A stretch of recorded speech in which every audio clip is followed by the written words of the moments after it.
Chegando ao último capítulo da revista de Ezequiel. Semana que vem a gente começa Daniel. Ela abrange os dois livros, Ezequiel e Daniel. Então hoje nós chegamos no capítulo 8, que trata do final de Ezequiel.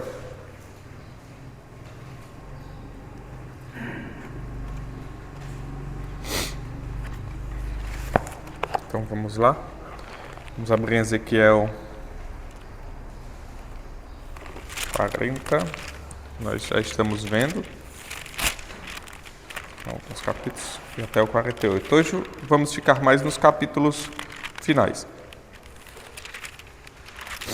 Então, relembrando, Ezequiel ele vem tratando o povo que está exilado. Ele é um profeta de uma família sacerdotal. Ele aguardava o templo, aguardava servir no templo, porém foi levado cativo. E o templo que ele viu foi um templo dado pelo Senhor, né? Espiritual. Ele teve uma visão do templo perfeito. E o Senhor demonstrou para ele que o Senhor não está ali preso a um território, mas o Senhor está em todo o local. O Senhor fala com ele em outra região, a qual eles achavam que o Senhor não estaria, mas Deus fala com o seu povo e fala com ele. O Senhor ele profere palavras para o seu povo, contra seu povo, que está rebelde, que estava adorando falsos deuses, ídolos. O Senhor profere mensagens contra as nações que estão afligindo o seu povo e se ensoberbecem. A ação de levar cativo é uma ação de Deus, não do homem. Então é Deus quem faz o povo ir cativo, é Deus quem realiza todas essas coisas como disciplina ao seu povo. Porém as nações se ensoberbecem, o Senhor também vai contra elas. Porém, o Senhor sempre fala de um remanescente fiel, de um povo fiel que fica ali no meio daqueles que são idólatras, daqueles que não iriam se arrepender. E esse povo fiel é aquele que retornaria e veria no final a nova Jerusalém. Então, ele traz essa ideia de um remanescente fiel que desfrutará das bênçãos plenas de Deus. O Senhor ele vai dando várias visões a Ezequiel vai proferindo várias palavras. Algumas delas nos chamam a atenção, como aquela do Vale dos Ossos Secos, que ele revive os ossos secos. Então, várias mensagens que ele traz um aspecto assim diferente para o nosso entendimento, né? E aí, alguns aqui também próximo do fim, que é o que a gente vai ver hoje no capítulo 47. É uma visão ao qual as pessoas debatem se aquilo é espiritual, se nós podemos saber o entendimento correto dessas últimas palavras e tudo. Então, vamos ver o que esse final de Ezequiel nos traz. Os capítulos finais de Ezequiel colocam diante do povo de Deus uma esperança e certeza. Um dia estaremos com o nosso Senhor e todos os dias o Senhor estará conosco. Então, as palavras que o Senhor está trazendo nesses últimos capítulos, do 40 a 48, Deus vai demonstrando que um dia o seu povo estaria de volta à sua presença, na presença de Deus, e não só no local de Deus, mas Deus ele habitaria conosco todos os dias, por meio do seu Espírito. Então, Deus profere uma mensagem falando que Ele daria o Espírito dele a nós seríamos renovados, então Ele habitaria conosco. Veja, nós aprendemos também o já e ainda não.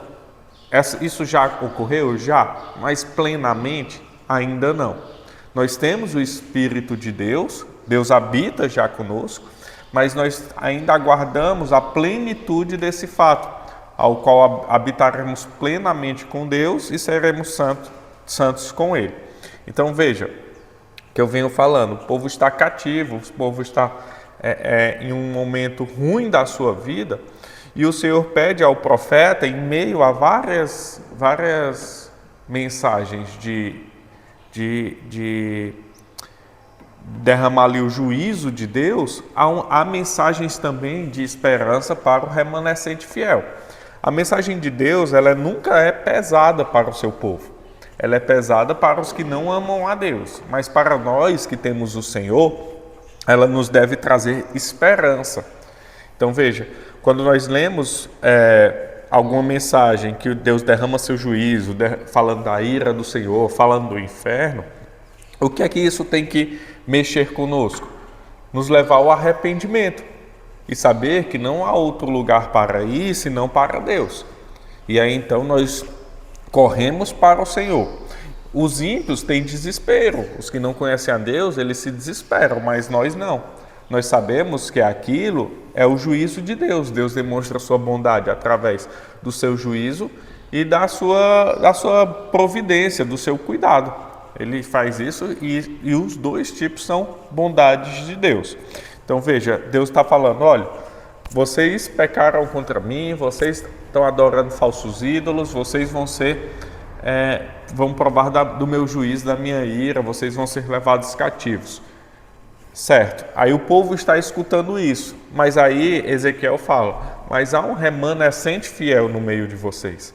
Há um remanescente fiel e esse remanescente fiel provará do meu espírito, esse remanescente fiel terá um coração de pedra convertido em um coração de carne, esse remanescente fiel entrará no templo, estará comigo no templo, esse remanescente fiel verá a nova Jerusalém. Aí diante disso, o que é que o povo faz? Se converte ao Senhor, se entrega ao Senhor. Diz, não, nós temos que ser esse remanescente fiel, nós temos que voltar a adorar o nosso Deus, nós temos que abandonar aquilo que não agrada ao Senhor. Então, quando Deus demonstra juízo e ira, é chamando o povo ao arrependimento. Às vezes você vai estar lendo as Escrituras, você vai ver ali algo dessa forma, é Deus nos chamando ao arrependimento. Por quê? Porque as Escrituras, elas foram feitas para o povo de Deus. É para nos guiar. E lá ela fala de amor, fala de juízo, fala de ira, fala de céu, fala de inferno. Então nós temos que ter esse entendimento. O Senhor sempre chama seu povo ao arrependimento. Continuando um pouco. Os últimos capítulos de Ezequiel se dividem em 5 partes principais. Ezequiel é levado à futura Jerusalém. Vamos ver lá.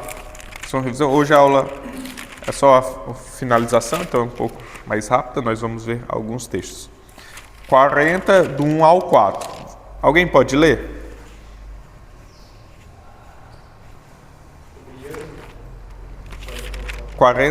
Do 1 ao 4.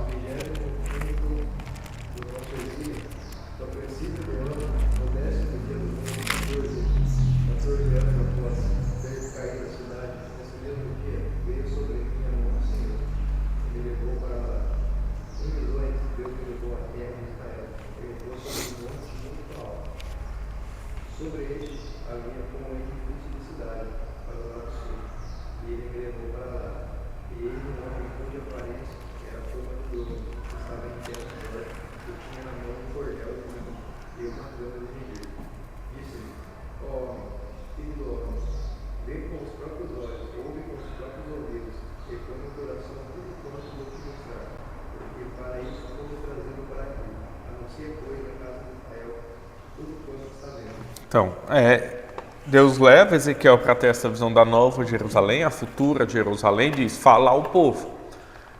Isso para quê? Para o povo ter esperança. A mensagem de Deus é uma mensagem de esperança. Não era para você ver, olha, que cidade gloriosa, vocês nunca chegaram lá, olha que maravilha, vocês nunca terão isso. Não, é para trazer o povo ao arrependimento.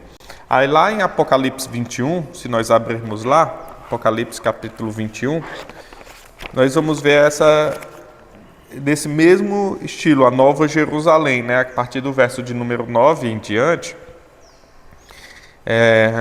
João vai descrever. Então veio um dos 7 anjos que tem as 7 taças cheias dos últimos 7 flagelos e falou comigo dizendo, vem, mostrar-te-ei a noiva, a esposa do Cordeiro.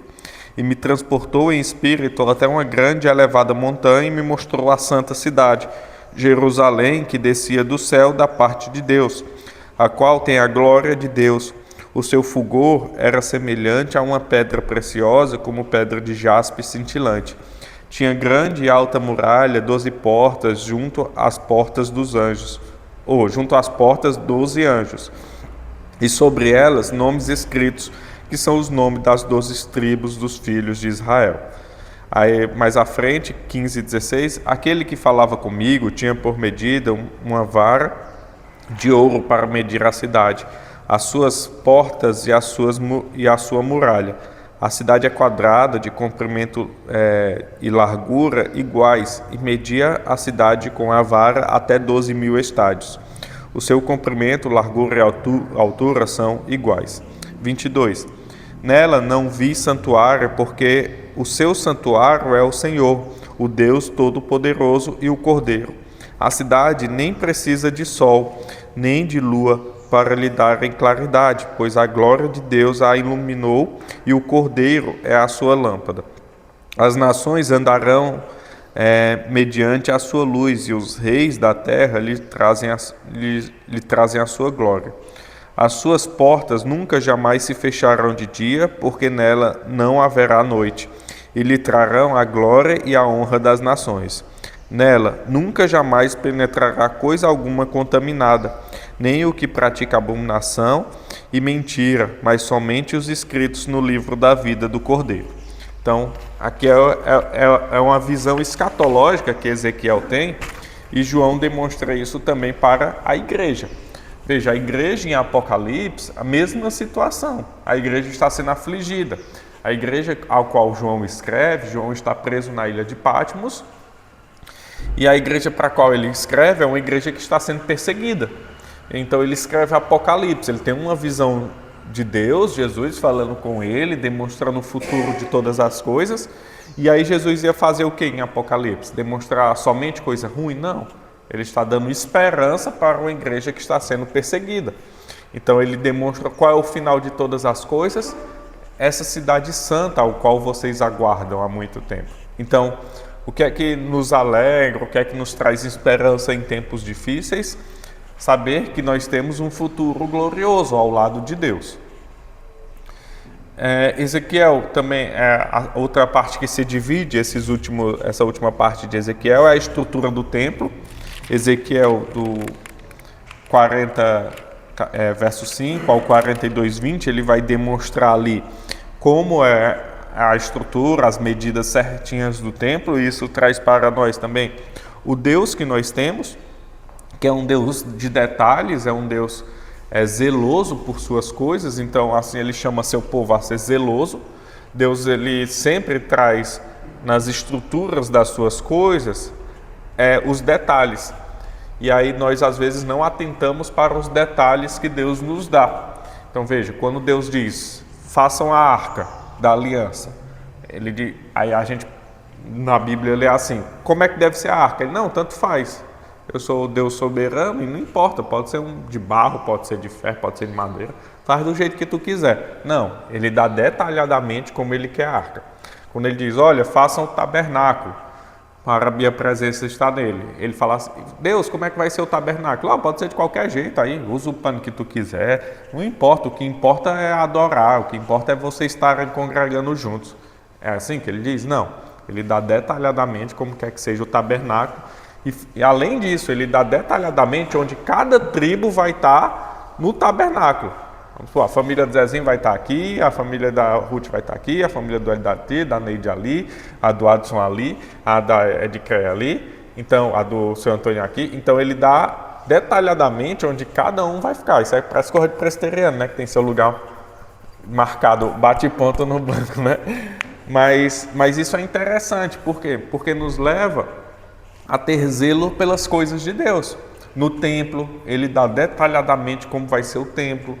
Veja, lá em Apocalipse, no final de todas as coisas, tem a cidade certinha como vai ser. Gigantesca, quadrado, a cidade santa, a qual todos habitaremos. Quando ele manda construir o templo, está detalhado. Quando ele manda, como é que tem que ser o cordeiro sacrificado para remissão de pecados? Como é que tem que ser tal e tal ato de purificação. Ele dá detalhado como tem que ser a música, como tem que ser a vestimenta sacerdotal, como é que você tem que estar vestido diante de Deus. Ele fala nas Escrituras. Então veja como nós temos um Deus zeloso com suas coisas, um Deus que é ciumento com suas coisas, né? Com suas formas. Então isso leva a igreja, principalmente nos dias de hoje, a não fazer segundo o seu querer. Nós vamos ter uma conferência de jovens, propaganda já, lá do nosso presbitério, lá em Itapeva, que vai falar justamente sobre isso, né? Adoração. O que é adoração? O entendimento de adoração nos dias de hoje, né? É só cantar adoração, porque tem um movimento que é chamado worship, né? Que é adoração, em inglês. E aí o nome adoração se tornou como se fosse um nome de louvor. Na minha antiga igreja era dito assim, hoje nós vamos cantar o quê? Não, vamos cantar 2 louvores e uma de adoração. Mas espera aí, como assim, né? Porque adoração se tornou um estilo musical. Então nós, lá nessa conferência, dia 6 do 7, 6 do 9, desculpa, nós trabalharemos essa questão de adoração, né? E a mensagem principal é do cantor do Vineyard, né? É do cantor do Vineyard. Então toda a igreja, é para jovens, mas toda a igreja pode ir, é muito legal. É dia 6 do 9. Então, veja como nós temos um Deus que é zeloso. Como é o culto, como é feito o culto, como são feitas as reuniões dentro de casa, como são feitos os encontros de jovens, como são feitas todas as questões ao qual nós temos como culto a Deus. Então, tudo isso o Senhor descreve na sua palavra. Então, no 43, vamos abrir aqui no capítulo 43, ele demonstra o retorno da glória de Deus. E aí Ezequiel vai falar que o aspecto, no 3, o aspecto da visão que tive era como da visão que eu tivera quando vim destruir a cidade. E eram as visões quando vim destruir a cidade. E eram como as visões que tive junto ao rio Quebar. E me prostrei, rosto em terra. Então, veja como outra coisa que nos chama a atenção, você vai ver os grandes homens de Deus, Isaías, Ezequiel, Jeremias, todos eles, diante de Deus, eles são insignificantes. Todo mundo, eles se prostram em terra. E de ai de mim, porque eu vi o Senhor, ai de mim. Quem sou eu para estar diante de Deus, né? Então, olha o entendimento da santidade de Deus de um servo seu. É incomparável. E às vezes nós hoje vemos servos que querem se comparar a Deus, querem ser tão grandes ou maiores que até maiores que Deus, de certa forma, porque querem mandar em Deus. Então isso é algo que também nos chama a atenção quando nós observamos as falas dos profetas, as falas dos apóstolos. Mas aí no capítulo aqui 43, até o verso de número 27, o Senhor vai mostrar o retorno da sua glória. Vamos ver aqui o final do capítulo 43.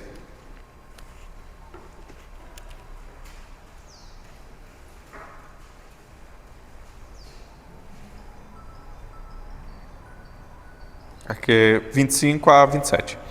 Durante 7 dias prepararás cada dia um bode para oferta pelo pecado. Também prepararão um novilho e do rebanho um carneiro sem defeito. Por 7 dias espiarão o altar e o purificarão, e assim o consagrarão. Tendo eles cumprido estes dias, será que ao 8º dia, ali em diante, prepararão sacerdotes sobre o altar o vosso holocausto e as vossas ofertas pacíficas. E eu vos serei propício, diz o Senhor Deus. Então veja como ele traz também os aspectos da presença de Deus. Para Deus ser para com o seu povo, para Deus estar com o seu povo, o que é que era necessário? Era necessário um holocausto, era necessário ali o povo estar limpo, era necessário o povo se purificar. E isso vem mediante ao quê? Mediante ao sacrifício. Veja, Deus não prometeu o seu Espírito dentro de nós, Deus não prometeu habitar com o seu povo, já aqui em Ezequiel, mas ele vai dando esse entendimento como: eu vou habitar com vocês, mas vocês têm que se purificar. A purificação, ela volta. Então, veja, como foi feita a nossa história da redenção. Cristo veio, morreu em nosso lugar. E aí, então, lá em Atos 2, vem o Espírito Santo sobre nós. Mas o Espírito Santo não podia estar em nós se nós estivéssemos ainda sem o sacrifício de Cristo. Então, Cristo se sacrifica, Cristo nos torna justos diante de Deus, e então Deus habita conosco, porque Deus não pode habitar em um povo pecador, porque Deus, ele é santo. Mas peraí, nós não somos pecadores ainda? Somos, mas nós somos justificados pela obra de Cristo. Nós somos santos lutando contra o pecado. Nós estamos em processo de santificação. Então, Cristo, nós estamos no corpo de Cristo. Por isso que Deus pode habitar conosco, porque nós estamos ligados a Cristo, porque nós somos um com Cristo. Entendeu? Então, Deus está dentro de um ímpio, de alguém que não conhece a Cristo? Não. Deus, ele é onisciente, onipotente, onipresente. Deus é onipresente, ele está em todo lugar. Mas o Espírito Santo não habita naquela pessoa. Ele habita dentro de nós que temos Cristo como nosso Senhor e Salvador. Fomos justificados pelo sangue do Cordeiro. Mas ele não habita dentro de todas as pessoas. A Escritura vai falar que nem todo, aquela mensagem que diz, né? Quando você é filho de Deus, você é filho de Deus quando você se converte. Quando o Espírito Santo habita em você, então Deus te olha como um filho. Então, aquela famosa frase, às vezes você está evangelizando, aí alguém diz: ah, não, todos nós somos filhos de Deus. A Escritura não diz que todo mundo é filho de Deus. Filho de Deus é aquele que faz o que o pai quer, o que seu pai quer. Então, é aquele convertido, é aquele que tem o Espírito Santo. Então, os que não amam a Deus, os que não têm Jesus Cristo, os que não se converteram, não são filhos de Deus. Eles são filhos da ira. É assim que a Escritura trata. Há dois filhos no mundo, os filhos da ira e os filhos de Deus. Quem são os filhos de Deus? Aqueles que se convertem a Deus. Aqueles que escutam a voz do Pai, aqueles que obedecem ao Pai. Nós trataremos isso no sermão de hoje à noite também. Então Deus fala do retorno da sua glória. Esse retorno vem mediante a sacrifício, né? A consagração e a limpeza. Ele fala dos ministros sagrados, nós vimos semana passada também, do 44 ao 46. E ele vai tratar, que é interessante, dos príncipes. E aí nós temos um perfeito príncipe, um perfeito governador, um perfeito comandante, que é Jesus Cristo. Veja, ele vai falar aqui de uma perfeição que você vê até os dias de hoje. Isso aqui é antes de Cristo, centenas de anos antes de Cristo. E aí o que é que acontece? Você viu essa perfeição até hoje naquela região de Israel? Você vê governadores perfeitos na terra, você vê uma cidade perfeita, você vê uma cidade em paz? Não. Por quê? Porque ele está falando de algo escatológico, de algo no porvir. E aí ele fala de um governo perfeito, de príncipes perfeitos, de governantes perfeitos. E em quem se cumpre isso? Quem é esse príncipe perfeito? Príncipe não como filho do rei, mas o príncipe aqui que ele diz, quando você lê normalmente no Antigo Testamento, é o governante do povo. Esse príncipe, ele é Jesus Cristo, que ele vai reger o mundo com perfeição. Ele vai ser justo, não vai pegar ali o dinheiro do povo injustamente, não vai pegar suas posses, ele não vai ser injusto com o justo. Então, Jesus é que vai reger, ele é esse perfeito príncipe que vai reger a terra com equidade, com justiça. Então, é ele que nós aguardamos. Até a vinda de Jesus, nós vamos ver juízes que não são honestos, nós vamos ver vereador, deputado, governador, prefeito, presidente, tudo aí. Mas nós aguardamos um que é perfeito, que é Jesus Cristo. E isso em todo o mundo, a tendência é piorar. A Escritura não fala que vai vir um que governará, nosso entendimento, governará de forma unitária e tudo, o anticristo ali, o anticristo, né? Então, veja como o mundo corre, mas vai vir um que será perfeito. O anticristo é o contrário de Cristo. Enquanto o anticristo ele governa falsamente e de forma ruim, é outra palavra que eu queria usar, mas de forma ruim, Cristo governará de forma perfeita. Então isso é que é o governo do anticristo, é o contrário do que será Cristo, né?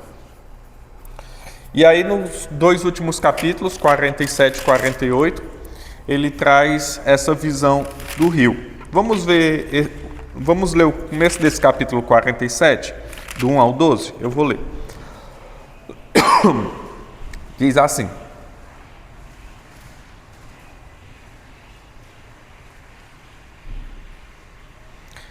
Depois disso, o homem me fez voltar à entrada do templo, e eis que saíam águas debaixo do limiar do templo para o oriente, porque a face da casa dava para o oriente. As águas vinham de baixo, do lado direito da casa, do lado sul do altar. Ele me levou pela porta do norte e me fez dar uma volta por fora, até a porta exterior, que olha para o oriente. E eis que corriam as águas ao lado direito.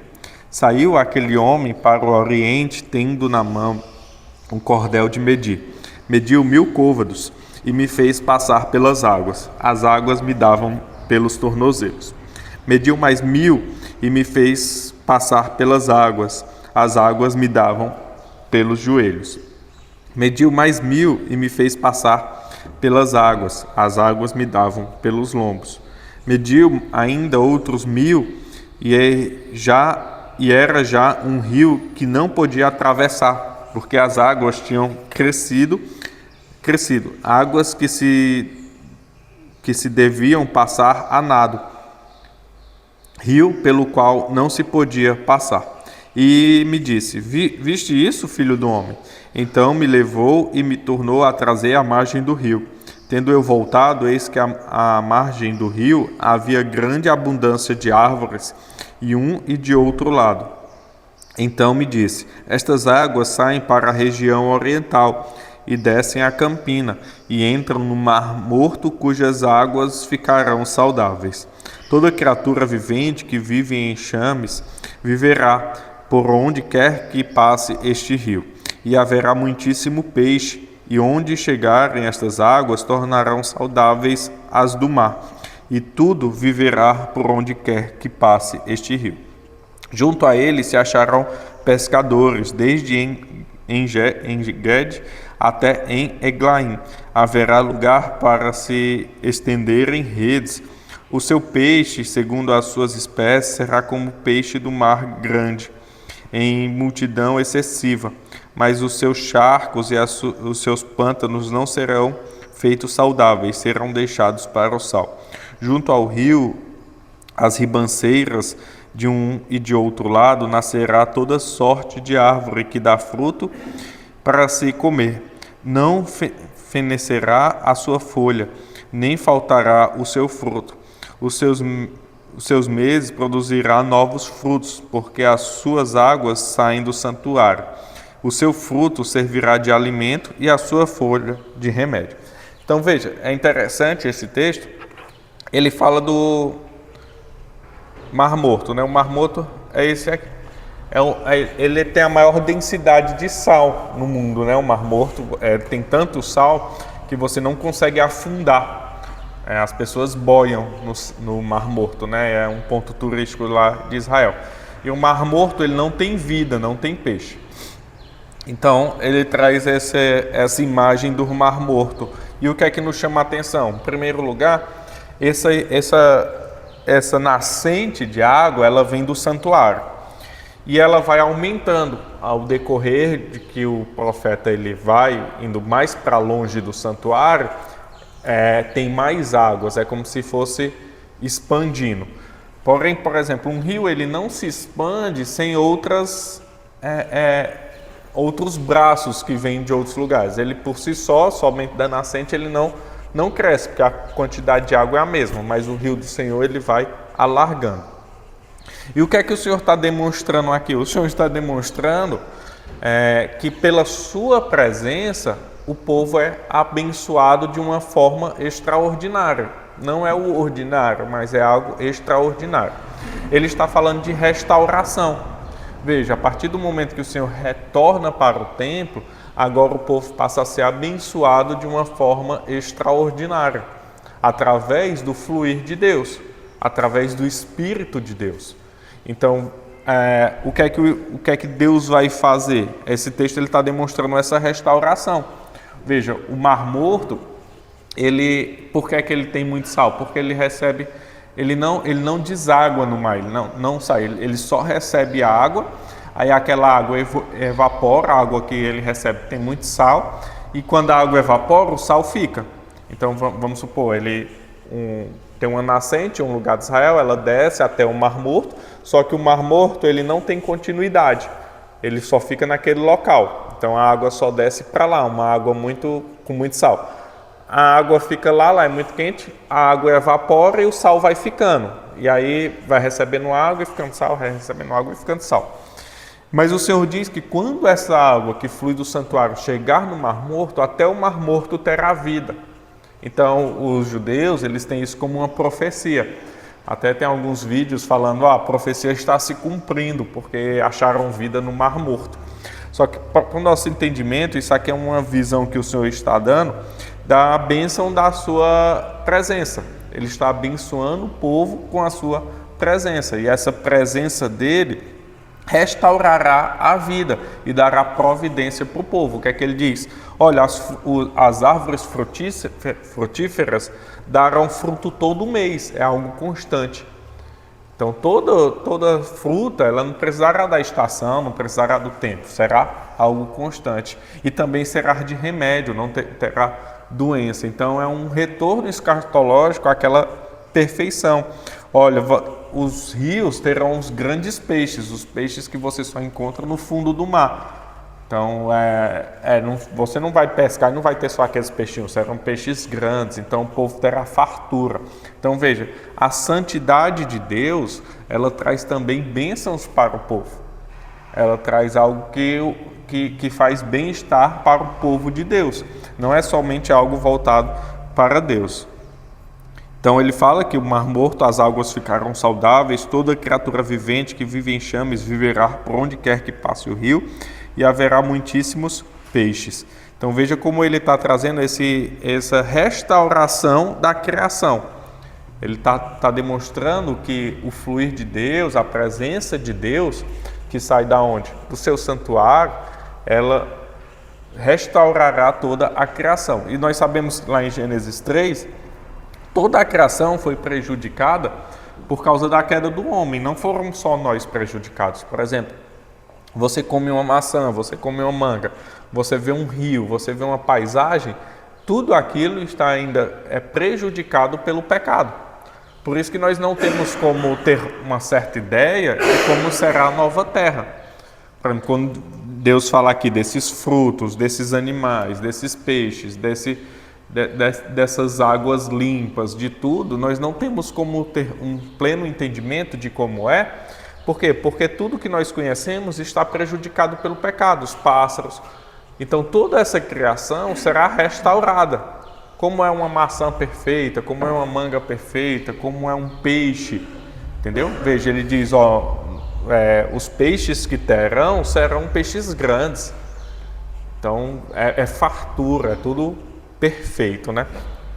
Que ele traz. Então veja, isso sai do santuário de Deus. E quem traz essas bênçãos para a gente é Cristo, mediante a obra redentora de Cristo. É mediante o Espírito Santo, o fluir do Espírito Santo em nossas vidas. E aí nós teremos isso plenamente no porvir. Alguns vão pegar essa profecia ou espiritualizar demais os entendimentos, ou tentar fazer com que ela seja lógica demais.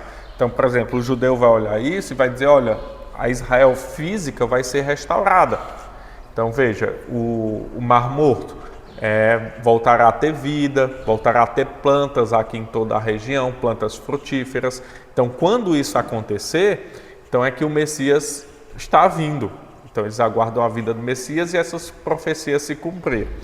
Outros vão dizer, não, aqui é que você tem que fluir, deixar o Espírito Santo lhe dominar cada vez mais, então você vai provar do melhor de Deus. Mas o nosso entendimento é que o Senhor está falando de uma visão futura. Ele está falando de uma terra ao qual nós aguardamos, que então Ele demonstrará a sua provisão. A presença de Deus, ela traz para nós a perfeição, tanto em nós como na natureza. Então, Ele vai demonstrar essas questões. Passando mais agora, já chegando ao final. O que aprendemos até aqui, né? Em Ezequiel. Compreendemos que Deus não abandona seus filhos mesmo no exílio. Então, retornando o livro todo, né? Deus não abandona seus filhos mesmo no exílio, mesmo em um local distante. A gente abre lá em Ezequiel 11, 19 e 20, ele vai dizer assim: esta cidade não vos servirá de panela. 11, 19 e 20. Eu estou lendo 11, 19 e 20. Diz assim: dar-lhe-eis um só coração, espírito novo porei dentro deles. Tirarei da sua carne o coração de pedra e lhes darei um coração de carne, para que andem nos meus estatutos e guardem os meus juízos e os executem.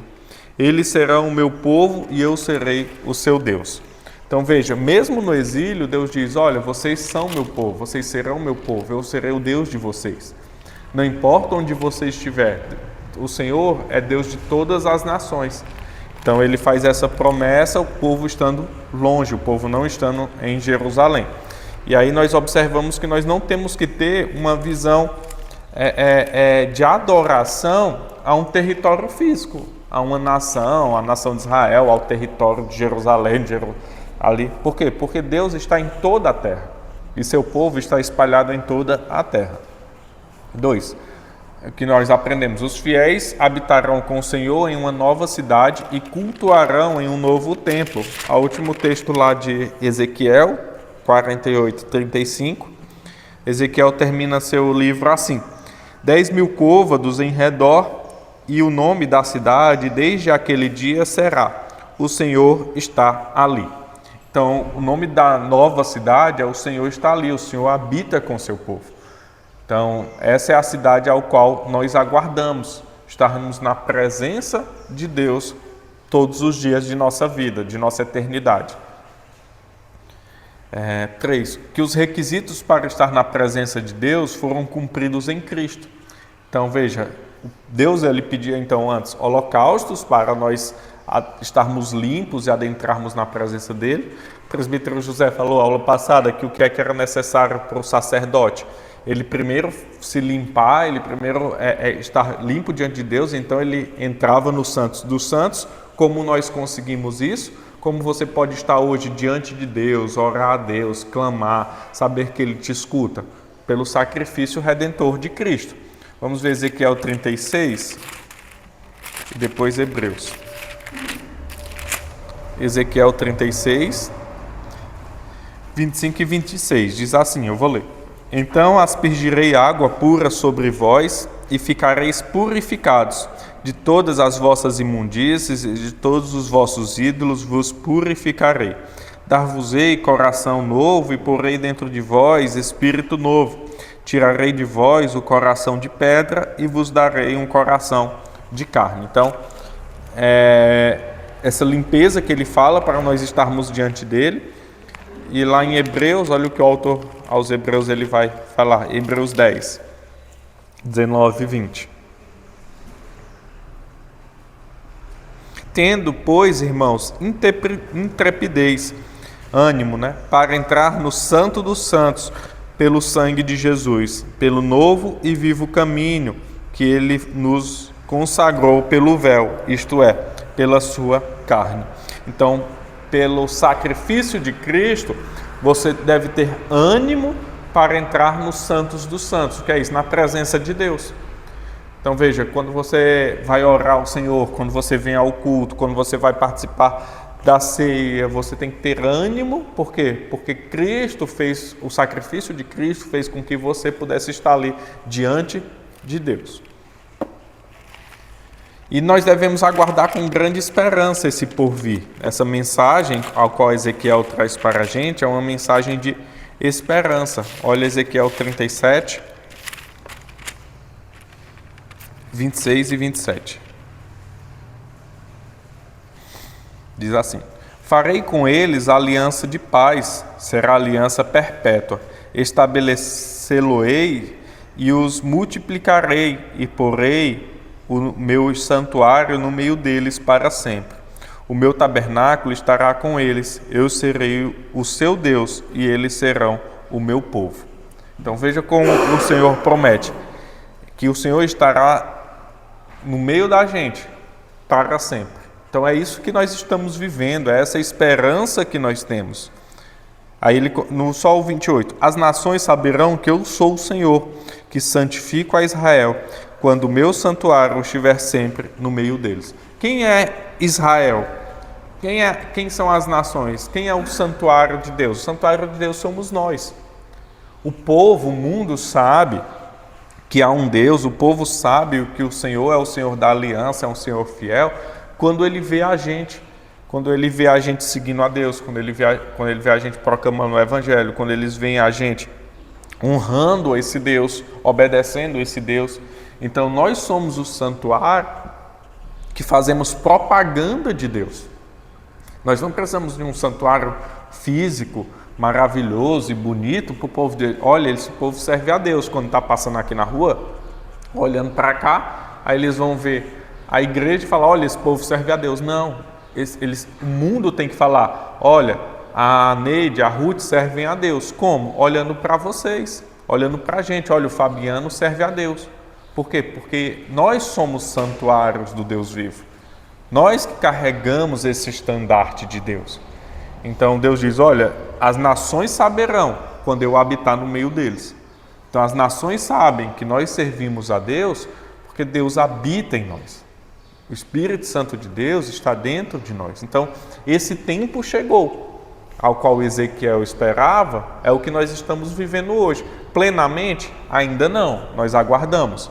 Mas hoje você já pode ter esse entendimento, que as pessoas conhecem a Deus através da sua vida. E a salvação? Através das escrituras que você vai apresentar. Não há salvação sem escrituras. A pessoa não pode ver sua vida e, você é salvo. Não. Ela não chega a esse entendimento. Mas através de você, elas podem conhecer a Deus. E aí, desse conhecer a Deus, você apresenta as escrituras que demonstram a salvação. Então é assim que Deus chama seu povo para ser templo do Espírito Santo. É assim que Deus chama seu povo para ser luz nas nações, para ser sal da terra. Por quê? Porque hoje você carrega. Como é que eu vou ser luz das nações se eu sou escuro, se eu tenho a luz apagada? Quem é que acende a luz? O Espírito Santo. Como é que eu vou ser sal se meu sal está insípido, está insosso? É o Espírito Santo. Então, nós somos templo do Espírito Santo e levamos a mensagem de Deus. Então, essa é a mensagem de Ezequiel. Tem muito mais coisas para estudar, mas seguindo o nosso livrinho, nós encerramos Ezequiel hoje. Semana que vem nós começamos Daniel, que Daniel também Daniel a gente vai precisar de bem mais calma também, porque Daniel ele traz visões mais escatológicas ainda, então a gente vai ter que estudar com mais calma, porque ele traz algumas visões que são mais difíceis, e aí nós vamos vendo com calma.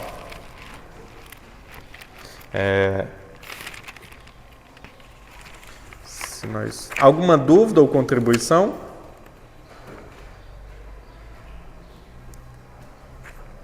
Para esse momento? Então, semana que vem a gente começa com um panorama de Daniel, e aí só na outra que a gente vai para essa lição de número 9. Semana que vem a gente faz o panorama, a introdução a Daniel, e depois na outra o capítulo 9. Vamos orar então para encerrar. E aí vamos Hoje encerrou cedo, eles não vêm. Vamos só ler juntos esse capítulo 37.